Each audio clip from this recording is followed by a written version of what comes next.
सर्वांना पुन्हा एकदा गुड मॉर्निंग आणि प्रभू येशू ख्रिस्ताच्या नावामध्ये प्रेमपूर्वक सलाम। यावेळेस आपण आजच्या मन्नासाठी योबाचं पुस्तक याचा पहिला अध्याय आणि दुसरं वचन वाचूया। त्याला 7 पुत्र 3 कन्या झाल्या, 7,000 मेंढरे, 3,000 उंट, बैलाच्या 500 जोड्या व 500 गाढवी एवढे त्याचे धन होते आणि त्याचा परिवार फार मोठा होता। असा तो पूर्व देशातील सर्व लोकात थोर होता। प्रियजन हो, आपण ह्या ठिकाणी जे वचन वाचलं ते वचन योबाच्या पुस्तकामधून योबाच्या जीवनाशी निगडित आहे।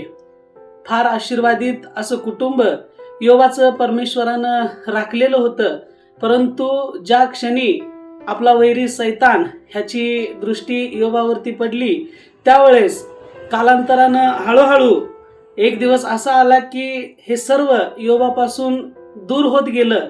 सैतानानं त्याच्यापासून त्याचं सर्वस्व हिरवण्यासाठी एक एक गोष्ट त्याच्यापासून दूर केली, परंतु सैतान हे विसरला होता की ही संपत्ती, हा पैसा अडका हे योबाचं सर्वस्व नव्हतं, तर परमेश्वरच योबाचं सर्वस्व होतं। आणि म्हणून तो सत्व धरून राहिला, तो देवाशी प्रामाणिक राहिला आणि अशा कठीण परिस्थितीमध्ये तो देवाशी एकनिष्ठ राहिलेला आहे। आणि म्हणून परमेश्वरानं येणाऱ्या दिवसामध्ये त्याला ह्या सर्व गोष्टी ज्या त्याच्यापासून दूर गेलेल्या होत्या त्याच्याही पेक्षा दुपटीनं त्याला परत केल्या।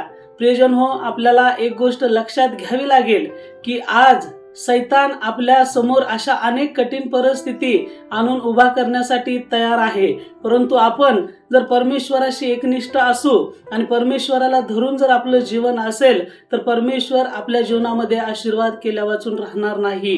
या वचनाच्या द्वारे आज प्रभू येशू ख्रिस्त तुम्हाला आणि मला अधिक आशीर्वादित करो। आमेन।